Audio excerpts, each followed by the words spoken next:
नमस्कार. आज आपण एका धार्मिक कोड्याला सोडवण्याचा प्रयत्न करणार आहोत. आपल्याकडे बायबलमधल्या डेनियलच्या पुस्तकातील 2 अत्यंत गूढ भविष्यवाण्यांना एकत्र जोडणारं काही साहित्य आहे. हे एखाद्या डिटेक्टिव्ह कथेसारखं आहे, जिथे आपण इतिहासाचे पुरावे, काही चिन्हे आणि क्लिष्ट आकडेवारी वापरून एका संभाव्य भविष्याचा नकाशा तयार करणार आहोत. हो, आणि या कथेची गंमत अशी आहे की यातला प्रत्येक दुवा म्हणजे प्रत्येक क्लू एकमेकांशी जोडलेला आहे. हे साहित्य सुरुवातीलाच स्पष्ट करतं की हा एक संभाव्य आराखडा आहे, एक गृहीतक. म्हणजे जर एकही दुवा तुटला तर संपूर्ण मांडणी कोसळू शकते. त्यामुळे याकडे आपण एक बौद्धिक व्यायाम म्हणून पाहूया. अगदी बरोबर. तर या कोड्याचे 2 मुख्य भाग आहेत. एक भविष्यवाणी आहे 70 आठवड्यांपैकी शेवटच्या एका आठवड्याबद्दल, आणि दुसरी आहे 2300 सांज आणि सकाळबद्दल. आता हे दोन्ही पूर्णपणे वेगळे वाटतात, नाही का? पण या साहित्याचा दावा आहे की या दोन्ही घटना एकाच वेळी सुरू होतात. बरोबर. आणि याच गृहीतकावर हे सगळं विश्लेषण उभं आहे. तर चला, हे गूढ कसं उलगडतं ते पाहूया. नक्कीच. यातील मूळ कल्पना अशी आहे की इतिहासाच्या शेवटी घडणाऱ्या घटनांची एक विशिष्ट वेळ आणि एक क्रम असू शकतो, जो या भविष्यवाण्यांमध्ये कुठेतरी लपलेला आहे. ठीक आहे. तर कुठल्याही कोड्याला सोडवण्यासाठी आधी त्याचे नियम समजून घ्यावे लागतात. इथे नियम म्हणजे काही मूलभूत गृहीतके आणि आकडेवारी. तर सुरुवात कुठून होते? म्हणजे आठवडा किंवा दिवस यांचा अर्थ आपण समजतो तसाच आहे का? नाही. आणि इथेच पहिला महत्वाचा नियम येतो. या विश्लेषणात बायबलमधील कालगणनेचा आधार घेतला आहे, आणि ती आपल्या नेहमीच्या कॅलेंडरपेक्षा वेगळी आहे. अच्छा, कशी वेगळी आहे? इथे एक वर्ष 360 दिवसांचं मानलं जातं आणि एक महिना 30 दिवसांचा. ओके, म्हणजे हे एक वेगळंच गणित आहे. तर त्या गणितानुसार शेवटचा एक आठवडा म्हणजे किती काळ? शेवटचा एक आठवडा म्हणजे 7 दिवस नाही तर 7 वर्षे. आणि 360 दिवसांच्या वर्षानुसार 7 वर्षे म्हणजे एकूण 2520 दिवस.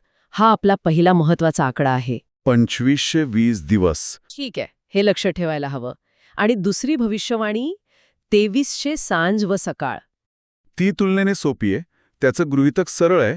2300 सांज व सकाळ म्हणजे 2300 दिवस. अच्छा. आणि 5वं गृहीतक असं आहे की या 2300 दिवसांच्या शेवटी पवित्र स्थानाचं प्रायश्चित्त किंवा शुद्धीकरण होतं. पण ते नक्की काय आहे यावर आपण नंतर येऊ. तो एक मोठा विषय आहे. ठीक आहे. तर आपल्याकडे 2 मुख्य आकडे आहेत, 2520 आणि 2300. पण हे आकडे फक्त आकडे आहेत जोपर्यंत त्यांना काही घटनांशी जोडलं जात नाही. आणि इथेच या साहित्यात काही रंजक चिन्हे येतात, काही प्राणी आणि शिंग. हे तर एखाद्या प्राचीन फॅन्टसी कथेसारखं वाटतंय. हो, डॅनियलच्या 8व्या अध्यायात ही चिन्हे येतात. विश्लेषणानुसार ही चिन्हे म्हणजे ऐतिहासिक साम्राज्यांचं प्रतीक आहेत. 2 शिंगांचा एडका म्हणजे मेद आणि पारस यांचं साम्राज्य. त्यानंतर येणारा केसाळ बोकड म्हणजे ग्रीक साम्राज्य. आणि त्या बोकडाच्या डोळ्यामधलं मोठं शिंग म्हणजे अलेक्झांडर द ग्रेट. बरोबर, मी इतिहासात वाचलंय हे. अगदी बरोबर. आणि जेव्हा ते मोठं शिंग तुटतं तेव्हा त्याच्या जागी 4 शिंग उगवतात. ही 4 शिंग म्हणजे अलेक्झांडरच्या मृत्यूनंतर त्याचं साम्राज्य ज्या 4 सेनापतींमध्ये विभागले गेले त्यांचं प्रतीक आहे. सेल्युकस, टॉलेमी, लायसिमेकस आणि कॅसेंडर. ओके, म्हणजे इथपर्यंत हे विश्लेषण इतिहासाला धरून चाललंय. यात काही भविष्यवाणी नाही, तर इतिहासाला सांकेतिक भाषेत मांडलंय. पण मग लहान शिंगापासून खरी भविष्यवाणी सुरू होते असं म्हणता येईल का? बरोबर, मुद्दा पकडला. इथेच गोष्ट वर्तमानाकडे आणि भविष्याकडे वळते. या साहित्यानुसार हे लहान शिंग रोमन साम्राज्यातून उदयास आलं, आणि ते शेवटच्या काळातल्या एका सत्तेचं प्रतीक आहे. कुठल्या सत्तेचं? जिला या विश्लेषणात बॅबिलोनियन पोपशाही असं म्हटलंय. आणि या लहान शिंगाचं मुख्य काम काय? तर ते दररोजची अर्पणे म्हणजे यज्ञविधी बंद करतं. एक मिनिट, यज्ञविधी बंद करणे हा शब्द कुठेतरी ऐकल्यासारखा वाटतोय. हाच तो महत्वाचा धागा आहे का जो या 2 भविष्यवाण्यांना जोडतो? अगदी बरोबर. हाच या विश्लेषणाचा केंद्रबिंदू आहे.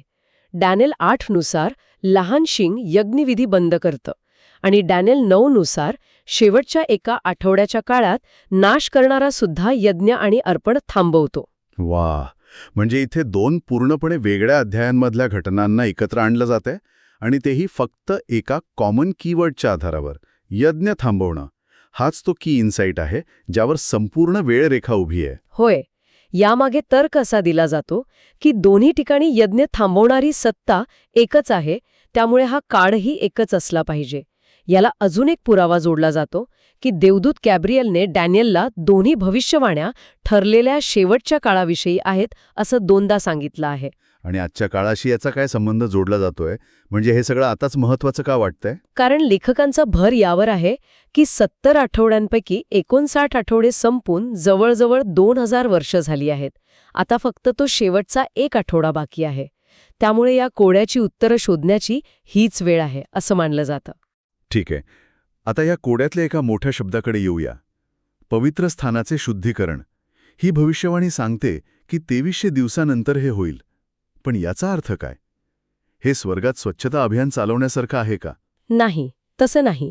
या विश्लेषणाप्रमाणे हे पृथ्वीवरील जेरुसलेमच्या मंदिरासारख्या कोणत्याही भौतिक इमारतीबद्दल नाहीये. याचा अर्थ खूप खोल आणि वैश्विक आहे. पवित्र स्थानाचे शुद्धीकरण म्हणजे पापाचा समूळ नाश होणे आणि प्रायश्चित्त पूर्ण होणे. म्हणजे हे एक कॉस्मिक स्तरावरचं रिसेट आहे, जिथे देवाच्या चांगुलपणाबद्दलची शेवटची शंकासुद्धा मिटते. हे एखाद्या कोर्ट केसमधल्या अंतिम निकालासारखं आहे का, जिथे सर्व पुरावे तपासल्यावर आरोपी निर्दोष आहे हे सिद्ध होतं? खूप छान उपमा आहे. अगदी तसंच. या विश्लेषणानुसार याचा अर्थ आहे देवदूतांच्या मनात देवाविषयी असलेली शंका पूर्णपणे नाहीशी होणे. देवदूतांना स्वतंत्र इच्छाशक्ती मिळाली होती, पण सैतानाच्या बंडानंतर त्यांच्या मनातही शंका निर्माण झाली. हे शुद्धीकरण म्हणजे त्यांची स्वतंत्र इच्छाशक्ती देवाच्या बाजूने कायमची स्थिर होणे, जेणेकरून ते पुन्हा कधीही पाप करणार नाहीत. ही कल्पनाच किती मोठी आहे. म्हणजे आपण इथे फक्त पृथ्वीवरच्या घटनांबद्दल बोलत नाही आहोत, तर या विश्लेषणाप्रमाणे या भविष्यवाणीचा संबंध थेट स्वर्गातील देवदूतांच्या मानसिकतेशी आहे. The stakes are cosmic. आणि ही प्रक्रिया कधी घडते असं मानलं जातं? या आराखड्यानुसार ही प्रक्रिया पहिल्या पुनरुत्थानानंतर आणि 7 शेवटच्या पिढ्यांच्या काळात घडते. जेव्हा 2300 दिवसांचा कालावधी संपतो तेव्हा हे शुद्धीकरण पूर्ण होतं. चला आता या सगळ्या तुकड्यांना एकत्र जोडूया. हे आकडे खूप वेगाने येऊ शकतात, त्यामुळे आपण हळू जाऊया. आपण एका मोठ्या 2520 दिवसांच्या कॅलेंडरकडे पाहतोय, बरोबर? या साहित्यानुसार त्या कॅलेंडरवर पहिली मोठी घटना कधी घडते? या आराखड्यानुसार या कालावधीच्या 1335व्या दिवशी एक अत्यंत महत्त्वाची घटना घडते. ती म्हणजे पहिले पुनरुत्थान, जेव्हा संतांना पृथ्वीवरून वर घेतलं जातं. या घटनेला धन्य घटना असं म्हटलंय. ओके. तर 2520 दिवसांपैकी पहिले 1335 दिवस श्वापदाच्या राज्याचे आहेत. मग 1335व्या दिवशी संत वर घेतले जातात. मग पृथ्वीवर काय होतं? त्यानंतर सुरू होतो 965 दिवसांचा काळ. हा पृथ्वीवर राहिलेल्या दुष्टांसाठी अत्यंत कठीण काळ आहे. याला 7 शेवटच्या पिढ्यांचा काळ म्हणतात. या काळात देवाचा न्याय पृथ्वीवर येतो. थांबा, 1 मिनिट. 965 हा आकडा कुठून आला? हे साधं गणित आहे. एकूण 2520 दिवसांमधून पहिले 1335 दिवस आणि या आराखड्यातले शेवटचे 220 दिवस वजा केले की 965 दिवस उरतात. ठीक आहे, समजलं. पण मग आपली दुसरी भविष्यवाणी, ती 2300 दिवसांची, ती या चित्रात कुठे बसते? इथेच या आराखड्याची खरी गंमत आहे. 2300वा दिवस हा या 965 दिवसांच्या पिढ्यांच्या काळातच येतो. ज्या क्षणी 2300 दिवस पूर्ण होतात त्याच क्षणी 7 पिढा संपतात आणि पवित्र स्थानाचे शुद्धीकरण पूर्ण होतं.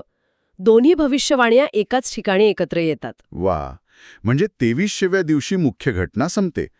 पण आपला एकूण कालावधी तर 2520 दिवसांचा आहे. म्हणजे त्यानंतरही 220 दिवस शिल्लक राहतात.